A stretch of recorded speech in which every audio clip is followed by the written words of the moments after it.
muncul materi di seluruh tubuh dia, menyebar.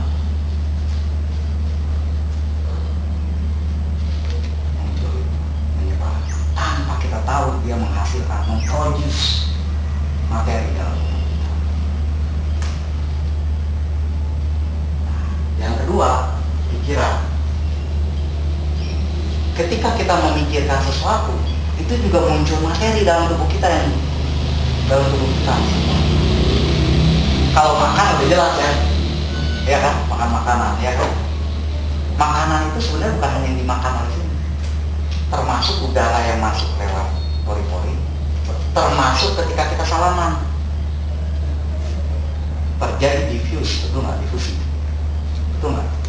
Kalau secara kimia kan difusi kan, pertukaran materi ya kan, dari orang yang disalami. Kalau yang disalami tangannya kotor nih, kita makan makanan kotor sebenarnya.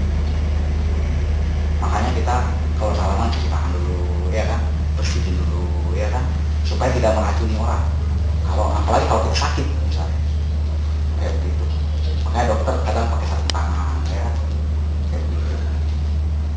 Ya, jadi banyak, termasuk udara itu makanan. Nah, temperatur kelembaban ya, itu juga mempengaruhi fisik kita. Nah, pada kenyataannya empat ini bereaksi nggak? Ketika ini muncul nih materi yang dihasilkan perbuatan, dia bereaksi nggak dengan tubuh kita? Bereaksi kan?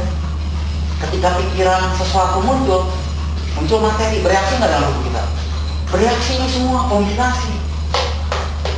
Nah, sekarang pertanyaannya, kalau tubuhnya itu ingin prima, ingin punya tubuh prima kan, betul nggak? Orang kan selama ini hanya latihan fisik, ya kan? Latihan fisik kan ini membina utuh kan, temperatur kelembaban tubuh, ya kan? Ya kan? Terus dia makan yang baik, dia bilang dia akan prima tubuhnya. Kalau secara pelajaran kita nih, belum prima, masih ada dua lagi yang harus dibina. Kalau dia perbuatannya juga bagus, pikirannya juga bagus, maka dia akan memiliki tubuh yang prima. Nah, orang bisa makan vitamin segala macam, hidupnya udah dijaga bersih segala macam, pikirannya nggak pernah di tempat itu kan. Kadang-kadang stres terus ya. Kalau udah stres banding sana banding sini, perbuatannya yang pertama juga jelek. Bereaksi nggak terhadap tubuh? Bereaksi, sakit-sakitan orang. Pasti udah sakit-sakitan.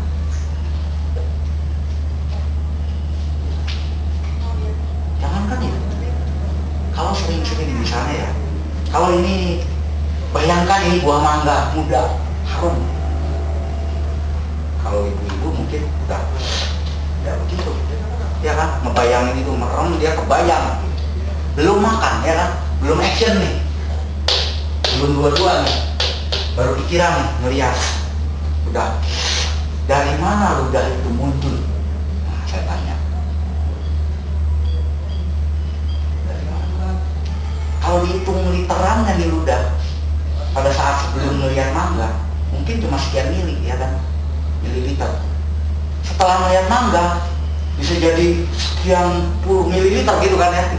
Dari mana tuh munculnya? Kalau bukan dari pikiran yang menyebabkan dia muncul, ya kan? Itu baru melihat yang terasa di lidah. Ada air liur muncul. Nah, di lambung muncul nggak tuh asam klorid? Muncul ya? Muncul kan? Asam klorid muncul. Asam klorid, asam, fungsinya apa? Melarutkan lemak, ya kan? Melarutkan CO2 yang mengandung karbonat biasanya ya, dia larut sehingga timbul gas, ya kan? Ya, gas. Nah, kalau dia larut lemaknya semua, lambung itu kan bergesekan, luka kan?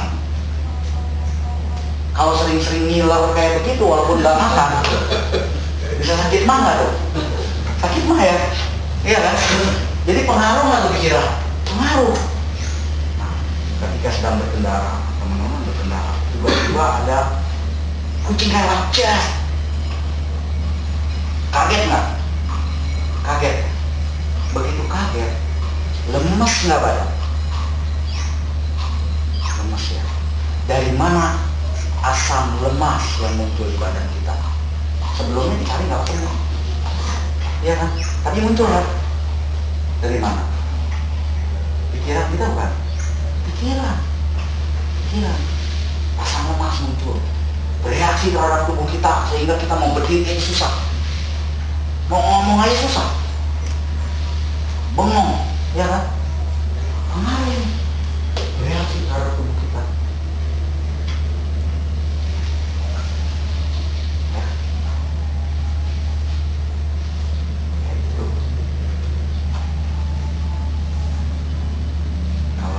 Badan lagi lemes, ya. Terus kita malas, ya kan? Timbul malas pikiran bagus atau jelek? Pikiran jelek ya, pikiran malas. Ketika pikiran malas muncul, ya itu di badan kita bereaksi, muncul materi-materi tertentu yang membuat tubuh kaku. Pada para rebel nggak biasanya malas bergerak, ya kan?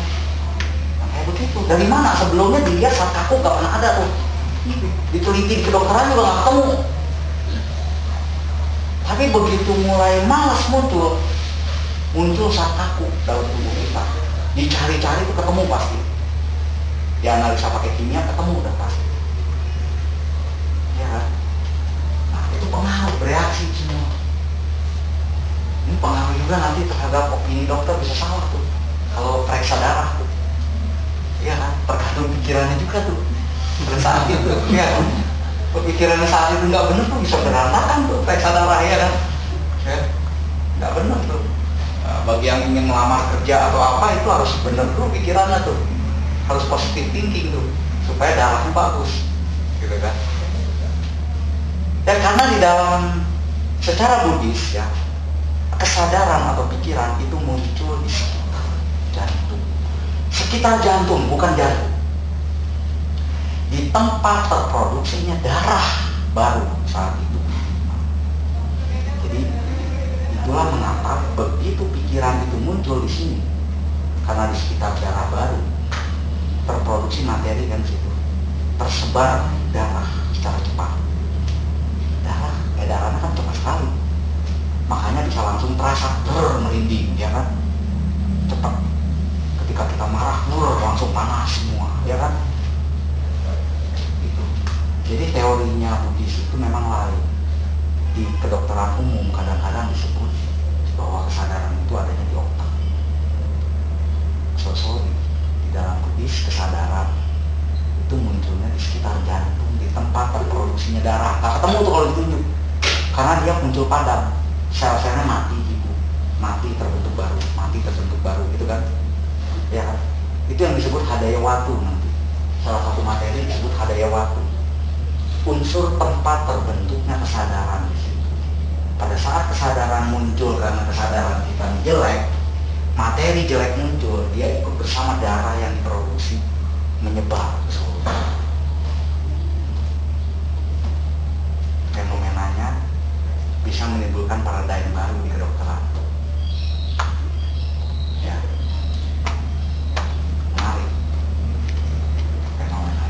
Jadi otak bagaimana otak? Bagaimana otak? Ya, otak bagaimana otak, gitu kan? Contoh kita melihat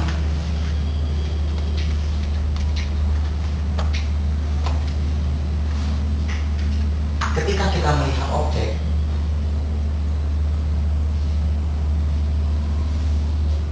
di sini ada perambatan getaran nggak? Gelombang, ada ya. Ada organ peka penglihatan, namanya indera penglihatan, di sekitar mata. Bukan bola mata. Di sekitar mata ada organ peka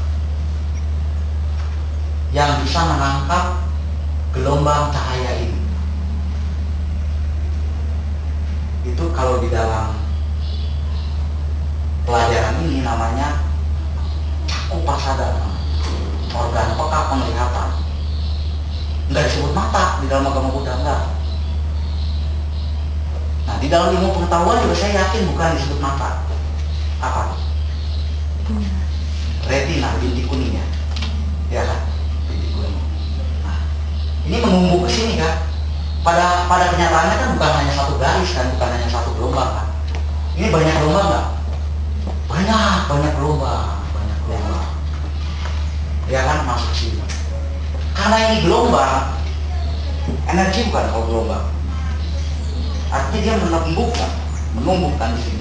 Pada saat itu, ketika menumbuk ini terjadi kesadaran melihat. Kesadaran melihat itu munculnya di sini. Tapi ketika dia menumbuk di sini, mirip genderang, atau genderang. Ketika ada tumbukan ke sini, dia merambat energi, merambat. Ini banyak syaratnya. Banyak ya. Ada yang langsung ke jantung, ada yang ke pembuluh darah lain baru ke jantung, gitu kan ya. Ada yang lewat otak dulu, baru ke jantung, ada yang langsung ke paru-paru, gitu ya. Benar nggak? Jaringan network di dalam tubuh kita, gitu ya. Nah, kesadaran itu yang lain ketika kita melihat, misalnya melihat Marcos, langsung saya benci, melihatnya munculnya di sini, tapi bencinya munculnya di sini. Langsung terasa panas di sini, jantung berdebu-debu. Otaknya putar. Karena apa? Aliran darah dari sini ada yang ke otak kan? Betul nggak? Nyut. Orang bilang itu dari mata langsung ke otak. Benar sih, dari mata langsung ke otak ada, tetapi tidak menimbulkan tekanan darah yang tinggi. Yang tinggi justru dari sini muncul ke sana. Darah itu dipompa dari jantung kan, bukan dari otak. Ya kan? Sehingga nyut di sini. Dia bilang, wah ini terlalu banyak pikiran, jadi pikiran dicalain di sini. Padahal ini efek samping dari pikiran yang muncul di sini, di jantung. Ya.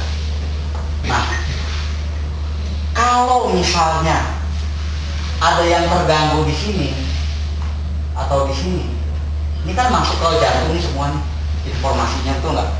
Sehingga di sini bergetar kan, ya kan? Sehingga timbul kesadaran kan, gitu kan? Kalau informasinya ada yang terganggu, ini putus, ini putus. Kira-kira di sini terpengaruh nggak getarannya? Resultannya, gabungan dari tenaganya, terpengaruh kan? Kalau di sini terpengaruh, kira-kira kesadaran yang muncul terpengaruh nggak? Bentuknya, modelnya kayak apa? Ada yang pikun, ada yang responnya telat. Kalau stroke kan di sini kan, di sini putus, gitu kan ya. Sehingga di sini nggak lengkap informasinya. Kalau informasinya nggak lengkap, maka kesadaran yang muncul nggak benar. Sehingga ada yang telmi, ada yang pikun.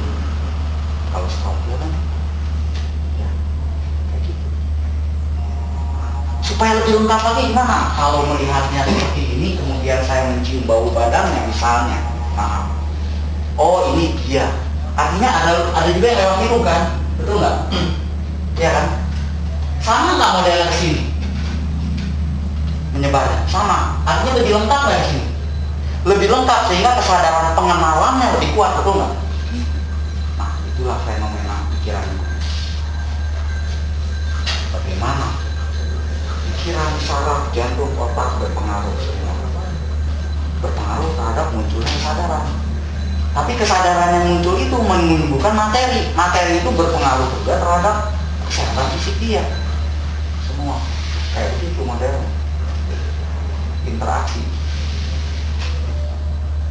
Batin itu munculnya dari materi, sementara batin itu menimbulkan materi baru. Bereaksi juga terhadap materi yang menimbulkan batin tadi kan. Materi yang dimunculkan di sini, di sekitar jantung, bereaksi juga nggak terhadap jantung? Bereaksi. Kalau pikirannya sering jelek, jantungnya hancur loh. Ya kan? Kayak begitu modelnya. Ya. Respon batinnya, kalau jantungnya hancur, respon batinnya muncul bagus nggak? Jelek terus nanti jadinya. Nah ini akan apply sekali untuk kedokteran, psikiater, psikolog, ya, masuk ke semuanya. Tapi ini paradigma baru mungkin di dunia kedokteran itu. Ya. Tapi kalau di Buddhis ya begini dari dulu gitu, nggak ditambah nggak dikurang, ya begini pelajarannya. begini pelajarannya. Cuman yang begini ini jarang orang Buddhis yang senang belajarnya. Boleh dah teman-teman yang bukan agama Buddha tanya orang Buddhis. Dari 10 enggak 9, 1 pun belum tentu yang senang yang begini pelajarannya. Ya. Logik sekali nggak? Logik sekali, sangat logik. Ilmu getaran, ilmu difusi, ya kan? Ilmu persepsi, pengenalan, kalau dia lengkap informasinya, ya kan? Nah, sementara kita mendeteksi orang koma atau apa, ya kan? Dari apa? Denyut kan? Denyut. Ada yang pakai denyut, ada yang bukan, ya kan? Nah, yang pakai denyut itu efek sampingnya bukan efek sampingnya sebenarnya, pembuluh darahnya, ya kan? Efek sampingnya. Kesadarannya sendiri nggak bisa dideteksi sama dia, nggak bisa. Efek sampingnya. Nah, ini yang namanya kalau di Buddhis rupa samudhana. Rupa ini materi. Rupa samudhana ini adalah sebab-sebab yang menimbulkan dan berpengaruh terhadap rupa materi fisik jasmani seseorang. Ini juga jarang dibahas di Arab. Mungkin kalau hari ini dibikin artikel bisa jadi artikel satu. Begitu sampai di rumah yang ingat aja coba dibikin artikel. Itu pasti populer tuh artikel, masukin koran. Nah di sini kan banyak yang seneng nulis tuh. Masukin koran, paradigm baru.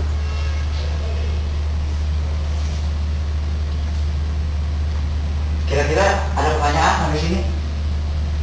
Belum sampai makanan, belum sampai ini ya kan ya, baru di sini aja nih, ya kan? Ini baru ingin tubuh kita kan, belum nanti kalau ingin punya keturunan. Kita ingin keturunan kita prima, kayak gitu kan. Sampai seberapa jauh dia berhubungan. Saya tambah 5 menit ya untuk itu ya. Tambahan.